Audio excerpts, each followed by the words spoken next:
আসসালামু আলাইকুম। আমাদের আজকের ভিডিওর টপিক হচ্ছে একটি অবজেক্টকে বা একটি জবকে আমরা সলিডওয়ার্কসে ডিজাইন করব এবং ডিজাইন করার পর এটাকে মাস্টার ক্যামে ইনপুট করে এটার টুলপাথ এবং প্রোগ্রাম জেনারেট করব এবং এটার সিমুলেশন দেখব আসলে এটা কিভাবে কাজ করবে। এখন এই কাজটা করতে আমরা দুইটা সফটওয়্যার ব্যবহার করছি, একটা সলিডওয়ার্কস যেটার মাধ্যমে আমরা ডিজাইন করব এবং মাস্টার ক্যাম যেটার মাধ্যমে সলিডওয়ার্কসে ডিজাইন করার পরে এটাকে মাস্টার ক্যামে ইনপুট করে এটার টুলপাথ জেনারেশন বা প্রোগ্রাম কীভাবে ক্রিয়েট করতে হয় সেটা দেখব। তো শুরুতেই আমরা চলে যাব পার্ট। এখানে তিনটা অপশন আছে, একটা পার্ট, অ্যাসেম্বলি, ড্রয়িং। তো আমরা যেহেতু একটা সিঙ্গেল অবজেক্ট তৈরি করব সেজন্য আমরা পার্টে চলে যাব। অ্যাসেম্বলি হচ্ছে একটা বড় যদি কোনো ড্রয়িং হয় সেটার বিভিন্ন পার্ট আলাদা আলাদা ড্রয়িং করে তারপর এটাতে ইম্পোর্ট করলে এটাতে ওই কাজ হয় আর কি। তো এদিকে না গেলাম, পার্ট থেকে আমরা পার্টে গিয়ে আমরা এখানে অবজেক্ট অনুযায়ী আমরা এখান থেকে প্লেন সিলেক্ট করব। তো এখন আমি টপ প্লেনে চলে যাচ্ছি। টপ প্লেন থেকে একটি রেক্টেঙ্গেল আঁকবো। এখান থেকে আমরা সেন্টার রেক্টেঙ্গেল নিয়ে নিলাম। তো সলিডওয়ার্কসে কাজ করার সময় আমাদের সবসময় এই অরিজিন থেকে কাজ শুরু করতে হবে আর কি। আর একটা জিনিস সবাই খেয়াল রাখবেন যেন এখানে আপনাদের এমএমজিএস এ থাকে, কারণ অনেকের এটাতে ডিফল্ট সেটিংয়ে অনেক কিছু দেওয়া থাকে, অনেকের আইপিএস থাকতে পারে, অনেকের এমকেএস থাকতে পারে, সিজিএস থাকতে পারে।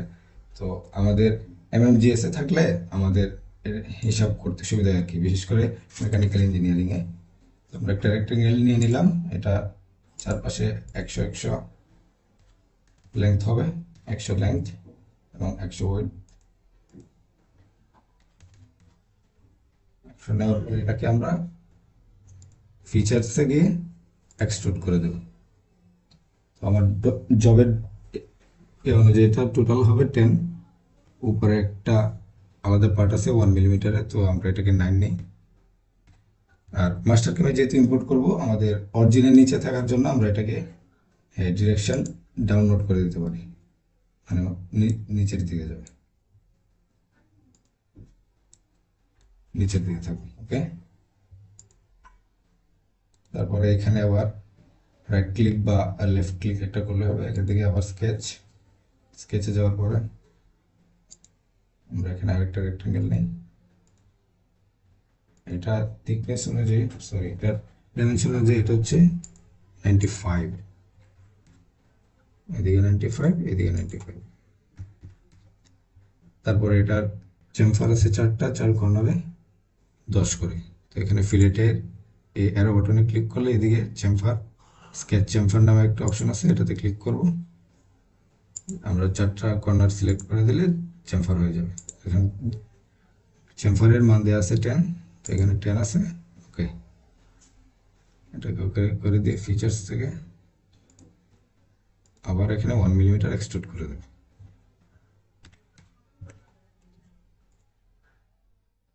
এখন আবার স্কেচ, আমরা একটা সার্কেল নেব। এখানে সার্কেলটা হচ্ছে 36 ডায়ার।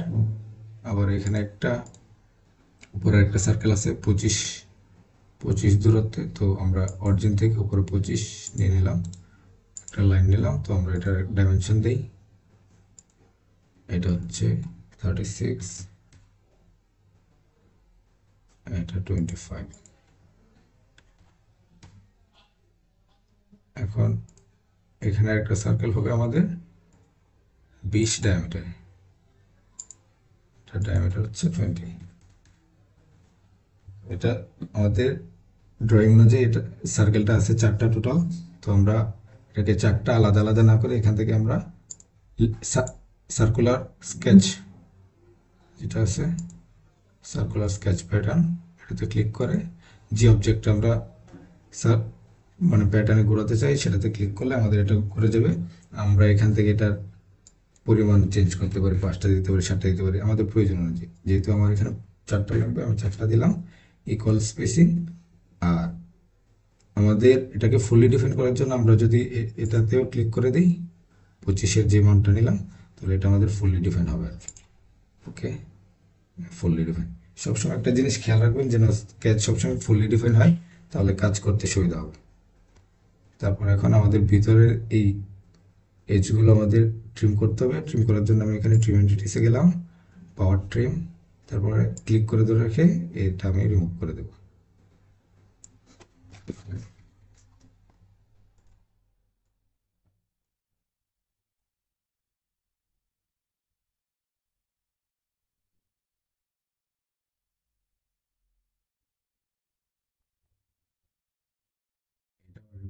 শেষ।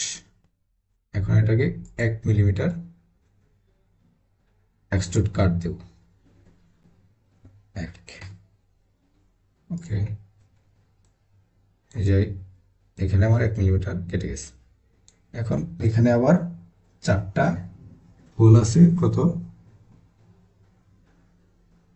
5 ডায়ামিটার করে। ওকে, আবার স্কেচে গেলাম, সার্কেল, এখানে ক্লিক করলে এটার মিড পয়েন্ট আমাকে শো করবে। তো মিড পয়েন্ট থেকে এখানে একটা সার্কেল আঁকলাম, এটার ডাইমেনশন হচ্ছে 5 ডায়ামিটার। তারপর এটাকে আবার সার্কুলার প্যাটার্ন করে দেব। সার্কুলার প্যাটার্ন যেটা ঘোরাতে চাই সেটা 4টা নিয়ে নিচ্ছে সমান দূরত্বে। ওকে, এটা আবার আমার এক্সট্রুড কাট হবে 10 মিলিমিটার। তো যেহেতু আমার জব 10 মিলিমিটারে, তো এখান থেকে আমি ব্লাইন্ড থেকে থ্রু ওয়াল বা আপ টু নেক্সট করে দিতে পারি। থ্রু ওয়াল দিলেও আমার এখানে পুরোটা কাটবে, আবার আপ টু নেক্সট দিলেও পুরোটা কাটবে। Two next. ওকে, তো আমার ড্রয়িং মোটামুটি শেষ। এখন আমি এটাকে সেভ করব, ফাইল থেকে সেভ এস। যেহেতু মাস্টারকে আমি ইম্পোর্ট করব, সেজন্য আমরা এখান থেকে প্যারাসোলিড এক্সটিতে যাব, কারণ সব ফাইল সব সফটওয়্যারে সাপোর্ট করে না। এখানে প্যারাসোলিড এক্সটি, তারপর একটা নাম দিয়ে দিব, মনে করেন দিলাম বিলিং অপারেশন।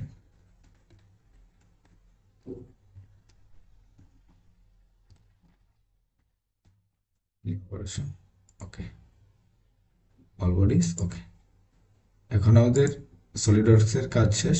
এখন আমরা এটা মাস্টারকে ইম্পোর্ট করে এটা টুলপাথ জেনারেট করব। এখন আমাদের সলিডওয়ার্কসের কাজ শেষ। এখন আমরা ওই ফাইলটা মাস্টারকে ইম্পোর্ট করব এবং এটার কার্যক্রম দেখব। তো শুরুতেই আমরা এখানে ফাইল থেকে ওপেনে গিয়ে আমাদের যে ডিজের ফাইলটা আছে সেটা খুঁজে বের করব। এখানে আগে আমরা ফাইল টাইপ সিলেক্ট করে নিই। এখান থেকে আমরা যাব প্যারাসোলিডে, এখানে প্যারাসোলিড এক্সটি ফাইলস, ফাইলটা যেখানে সেভ করছিলাম সেখান থেকে আমরা ফাইলটা খুঁজে বের করব, মিলিং অপারেশন। ওকে, তো ফাইলটা আমাদের এখানে চলে আসছে। এখন আমরা এটাকে, যেহেতু এখানে 2D ভাবে দেখাচ্ছে, তো আমরা এটাকে শেডেড করে নিই, তাহলে 3D একটা অবজেক্ট দেখাবে। তো এটাকে আমাদের টপ প্লেনে এনে কাজ করতে হবে, কারণ মিলিং সবসময় উপর থেকে কাজ করে। সো টপ প্লেনে থাকলে আমার কাজ করতে সুবিধা হবে। তো এখানে দেখি টপ প্লেনে আছে কিনা, টপ প্লেনে নাই। টপ প্লেনে থাকলে এভাবে থাকবে। তো আমরা রাইট ইউসিএস থেকে এটাকে মার্ক করি, মার্ক করে এখান থেকে মুভ করে দিই, রোটেট করে দিই, সরি, রোটেট, রোটেট এখানে মুভ করি। যদি কপি থাকে তাহলে ডাবল হয়ে যাবে, কারণ এই অবজেক্টটাও থেকে যাবে, আবার যখন এটাকে 90 ডিগ্রিতে মুভ করাবো তখন আবার ওইটাও থেকে যাবে, তখন এভাবে ডাবল হয়ে যাবে, প্লাস চিহ্নের মতো হয়ে যাবে। তো আমরা কপি করছি না, এখান থেকে মুভ 90 ডিগ্রি অ্যাঙ্গেলে করছি। ওকে, তো এখন আমরা টপে দেখি আসছে কিনা। এই যে টপে আসছে। এখন আমরা আইসোমেট্রিক ভিউয়ে চলে যাই এবং কিবোর্ডের F9 ক্লিক করা অরিজিনটা নিয়ে আসি। F9-এ ক্লিক করার পর আমাদের ইউসিএস আইকনটা চলে আসছে। তো এখন এই যে আমরা সলিডওয়ার্কসে যখন ডিজাইন করতেছিলাম তখন ডাউনলোডে রাখছিলাম না, ডাউনলোডে রাখার একটা উপকারিতা হচ্ছে এই যে আমাদের অরিজিনের নিচে আছে এটা। আর যদি আমরা উপরে করতাম তাহলে অরিজিন থেকে উপরে থাকতো, আর অপারেশন করলে দেখা যেত অপারেশনটা ঠিকঠাক হচ্ছে না। যদি উপরে থাকতো তাহলে আমরা এখান থেকে মুভ টু অরিজিন, অরিজিন গিয়ে নিচে নামাইতে হতো। তো এখন আমরা এটাকে সিলেক্ট করব। এটা তো সলিড আছে, এটাকে আমরা সারফেস করে নেব। সারফেস করার জন্য সিলেক্ট করব, সিলেক্ট করে এখানে ক্রিয়েট সারফেস ফ্রম সলিডে একটা ক্লিক করব। ক্লিক করার পরে এখানে ওকে দেব। ওকে দেওয়ার পরে আমরা এখানে ডিলিট এন্টিটিসে ক্লিক করব, অন্য কোথাও ক্লিক করব না। ডিলিট এন্টিটিসে ক্লিক করে দেখব নিচে আসলে আমাদের সারফেসটা হয়েছে কিনা। তো এই যে সারফেসটা হয়ে গেছে। এখন এখানে যদি আমরা এভাবে না করি, যদি আমাদের ক্লিক একটু অন্য জায়গায় পড়ে, যেমন এটাতে সিলেক্ট করার পরে আমরা ক্রিয়েট সারফেস ফ্রম সলিড দিলাম, দিয়ে এখানে ওকে না দিয়ে এটাতে ক্লিক করলাম, তো দেখা গেছে আমার পুরা অবজেক্টটাই চলে গেছে। তো এভাবে করলে তো হবে না, মানে প্রসেসটা ঠিকঠাকভাবে ফলো করতে হবে। এটাকে সিলেক্ট করলাম, ক্রিয়েট সারফেস ফ্রম সলিড, তারপর এখানে ওকে।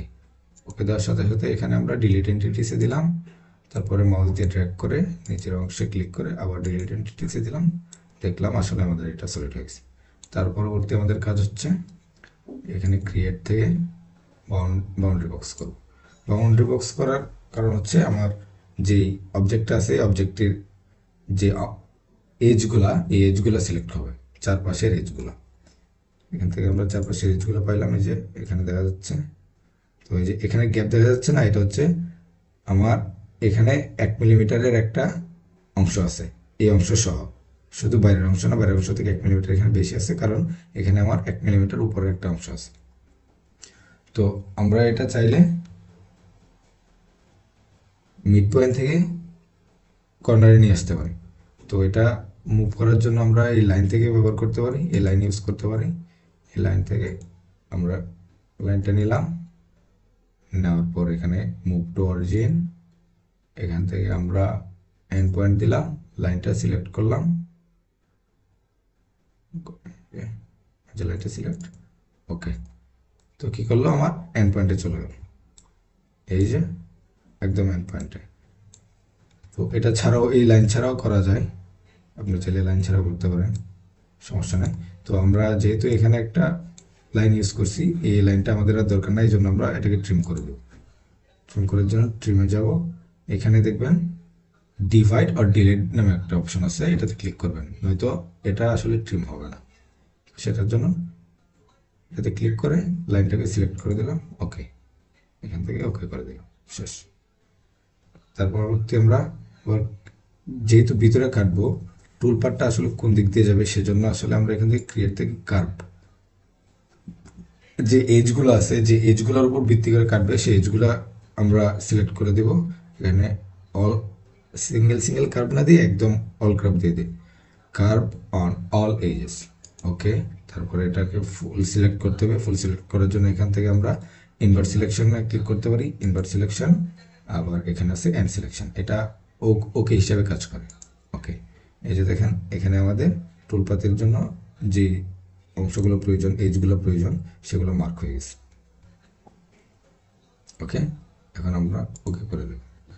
তারপরে আমরা যাব মেশিন টাইপে, কোন মেশিন দিয়ে কাজ করব, এখানে মিল থেকে ডিফল্ট করে দেওয়ার পর এখানে আমরা প্রপার্টিস মিল ডিফল্ট মিলিমিটারে ক্লিক করব, এখানে প্লাস চিহ্ন আছে, এটাতে ক্লিক করব।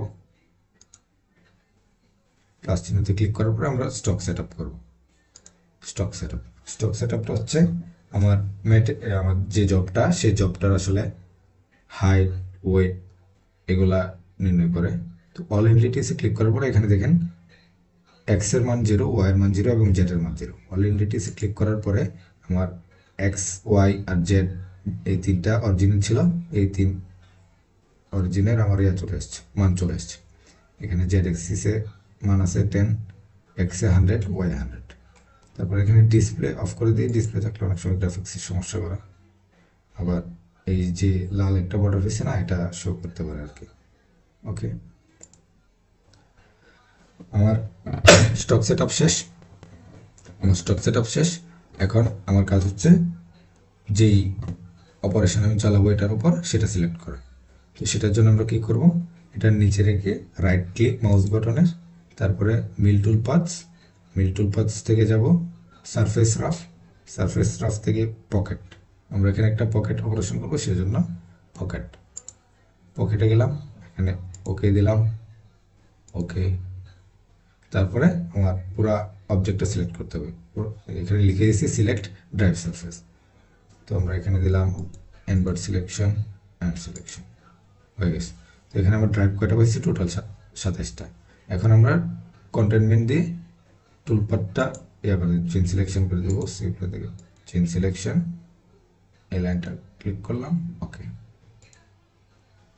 ওকে। তারপর এখানে আমরা যে টুলপার জেনারেশন করবো, যে টুল দিয়ে কাজ করব সেটা করব। তো এখান থেকে রাইট ক্লিক, ক্রিয়েট নিউ টুল, এখানে এনমেল নিলাম। টুল সিলেকশনের সময় একটা জিনিস খেয়াল রাখতে হবে, আমার ড্রয়িংয়ের সর্বনিম্ন কত অংশ কাটবে। তো সর্বনিম্ন অংশটা যদি দিয়ে দিই তাহলে বড় অংশটাও কাটতে পারে, ছোটটাও কাটতে পারে। আর যদি আমি বড় একটা ডায়ামিটারের টুল নিই তাহলে আমার যে ছোট অংশ আছে সেই ছোট অংশটাও কাটবে না, বড় করে কেটে ফেলবে। তো এখানে আমরা সর্বনিম্ন মান আছে 2.5, 2.5-এর জন্য আমরা এখানে 2 ডায়ামিটারের টুল নিতে পারি, 2। এখানে টুল নাম্বার 1 থাকবে। তারপরে প্যারামিটারে আমরা টুলের নামটা লিখে দেব 2 মিলিমিটার এনএল, কারণ অপারেটর যখন কাজ করবে তখন ও বুঝতে পারবে আমি আসলে কোন টুলের প্রোগ্রাম করছি। ওকে। তারপরে এখানে ম্যাটেরিয়াল অনুযায়ী চাইলে কুলের করে দিতে পারেন, এটা প্রয়োজন অনুযায়ী, ম্যাটেরিয়ালের ধরন অনুযায়ী। আবার এখানে আছে ফিড রেট। ফিড রেটটা এখন তো আসলে আমরা সিমুলেশন করতেছি, তো এখন যে কোনো ফিড রেট দিলেই চলবে, এটা তেমন কোনো ব্যাপার না। কিন্তু ফিড রেটের একটা হিসাব আছে, এই হিসাব অনুযায়ী দিতে হবে আর কি। সবসময় ওই হিসাবটা করে তারপরে ম্যাটেরিয়াল এরিয়া অনুযায়ী। তারপরে আবার স্পিড আছে, স্পিডের সূত্র আছে, ম্যাটেরিয়াল কাটিং, কাটিং টুল এবং যে অপারেশন হবে সেটার উপর ভিত্তি করে এগুলা নির্ণয় করতে হয়। আবার প্লান্স রেট আছে, এগুলো অটোমেটিক নিয়ে নেবে, তো এগুলো আর আমার ইয়ে করতে হবে না। তো এখানে আমরা 1000 নিই, ফিড রেট নিলাম 1000, স্পিডল স্পিড 1000। ওকে। তারপর সারফেস প্যারামিটার থেকে এখানে সবগুলা প্রথমে অ্যাবসোলিউট করে দেবো। আর রিট্রিট ভ্যালু দিব 5, কারণ আমার টাইম একটু বাঁচাবো, 25 গেলে অনেক সময় লাগবে, সময়টা একটু কমালাম। রাফ প্যারামিটার থেকে এখানে আমার ম্যাক্সিমাম স্টেপ ডাউন, টুল যখন কাটবে তখন ম্যাক্সিমাম কত করে কাটবে। আমরা এখন যেহেতু আমাদের এখানে কাট নিছি -1, মানে 1 মিলিমিটার করে কাটবে, সেজন্য এখানে আমরা 0.5 করে দিয়ে দেবো, 2 বারে কেটে ফেলবে। তারপরে এখানে এন্ট্রি অপশন থেকে এন্ট্রি হেলিক্স অন করে দিব, এন্ট্রি হেলিক্সে ক্লিক করব, র্যাম্পে যাব, এইটাকে স্কিপ আর ফিড রেট করে দেব, প্লান্স রেট থেকে ফিড রেট করে দেব, আর এখানে প্লান্স থেকে স্কিপ করে দেব। ওকে। তারপরে যাব কাট ডেপথ, কত করে সেটা আমরা এখানে লিখে দেব। এখানে ইনক্রিমেন্টাল আছে, ইনক্রিমেন্টাল নাই, আমরা অ্যাবসোলুটে কাজ করব, অ্যাবসোলুট থেকে এখানে ম্যাক্সিমাম -1, কারণ আমার 0 পজিশন থেকে -1 পর্যন্ত কাটবে। এটা আপনি চাইলে এখান থেকে এভাবে নিতে পারেন, জেড জেড সিলেকশন করে এখানে অ্যাড সিলেকশন এটা দিলে -1 আসবে, আবার ম্যানুয়ালিও দিতে পারেন, এটা আপনার ইচ্ছা, যেভাবে আপনার সুবিধা মনে হয়। ওকে। তারপরে গ্যাপ সেটিং থেকে অপটিমাইজ কাট অর্ডার করে দেবো। অপটিমাইজ কাট অর্ডার করার কিছু সুবিধা হচ্ছে যে আমাদের যে টুল ট্রাভেল করবে, এই টুল ট্রাভেলের এক্সট্রা এদিক সেদিক যাবে না, যেন যত মিনিমাইজ করা যায় সে মিনিমাইজ করবে। তারপরে ব্রেকেজ কমাবে, তারপরে সারফেস ফিনিশ বাড়াবে, আবার যে কলিউশন হবে বা ওভারল্যাপ হবে এগুলোকে অ্যাভয়েড করবে, ম্যাটেরিয়ালের মানে ম্যাটেরিয়াল ইফিসিয়েন্ট ভাবে কাটবে। আবার এর জন্য বেটার একটা আমরা মেশিনিং ডাইনামিক্স পাবো আর কি। ওকে, মানে আমাদের যে অপারেশনটা হবে সেটা একটু প্রপার হবে। ওকে। তারপরে পকেট প্যারামিটার্স থেকে আমরা এখানে কাটিং এর যে মেথড আছে ও কিভাবে কাটবে, কোন পথে করে কাটবে, এখানে অনেকগুলাই আছে, আপনার যেটা ইচ্ছা সেটা দিতে পারেন এই অনুযায়ী। এখানে আমরা প্যারালাল স্পাইরাল দিলাম, এখানে যেহেতু 75 আছে এটা আমরা একটু কমাই দিই, কারণ এটা যদি 100 দিই তাহলে দেখবেন যে একটা গ্যাপ থেকে যেতে পারে, আমরা যত কমাই দেবো এটা এটার উপর দিয়ে আবার বারবার কাটবে। তো এখানে আমরা 50 করে দিই। ওকে, একটু ওয়েট করি, টুলবারটা জেনারেট হচ্ছে,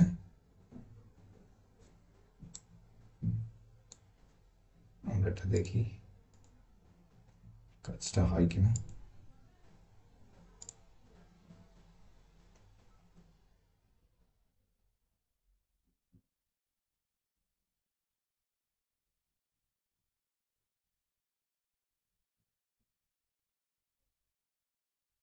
কাটছে, এখন আর উপরে কাটতেছে। ওকে হয়েছে। এখন আমাদের একটা অপারেশন বাকি আছে, ড্রিলিং অপারেশন। এখান থেকে আবার রাইট ক্লিক, মিল টুল পাথস, ড্রিল। তো এটা থাকলে আমাদের ড্রিলিং এর যে সেন্টারগুলো এগুলো নিতে অসুবিধা হবে, এই জন্য আমরা এটাকে বন্ধ করে দিই। এটাতে ক্লিক করব, তারপরে এখানে toggle display on selected operation দিয়ে দিলে এটা চলে যাবে। তো আমাদের পরবর্তী যে অপারেশন আছে সেটাতে আমাদের টুলপাথ সিলেক্ট করতে সহজ হবে। ড্রিলে গেলাম, এখন ড্রিল পয়েন্ট সিলেকশন, কোন কোন জায়গায় ড্রিল করবে সেটা পয়েন্ট সিলেক্ট করে দেব। এখান থেকে এটা করলাম, মিডল করব,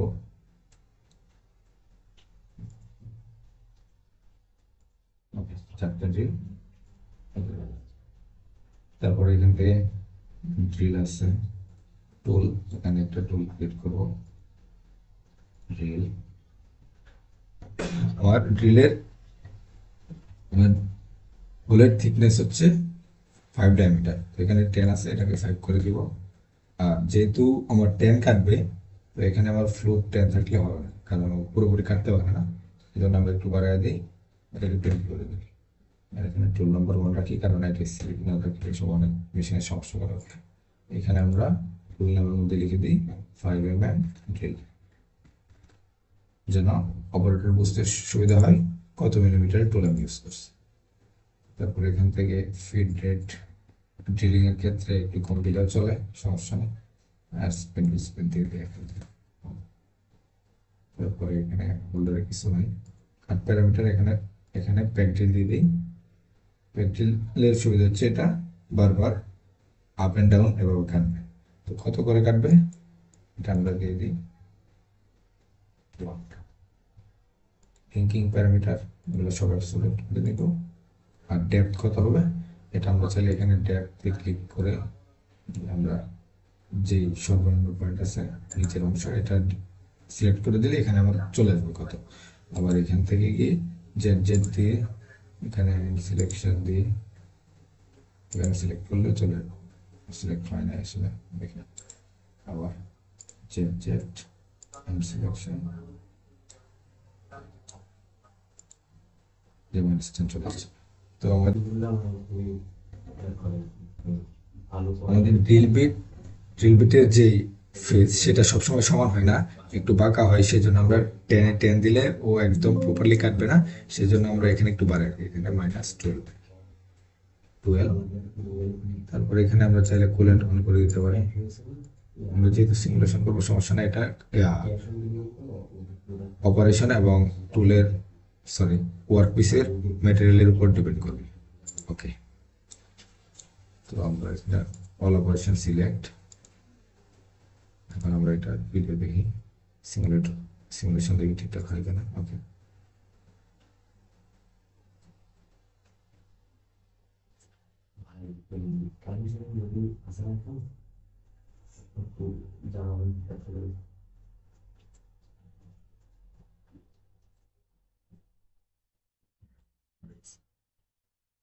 এটা রেডি।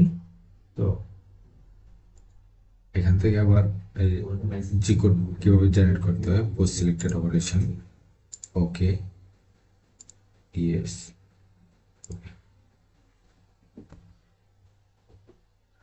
এই যে এটা হচ্ছে আমার এই অপারেশনের জি কোড। ওকে,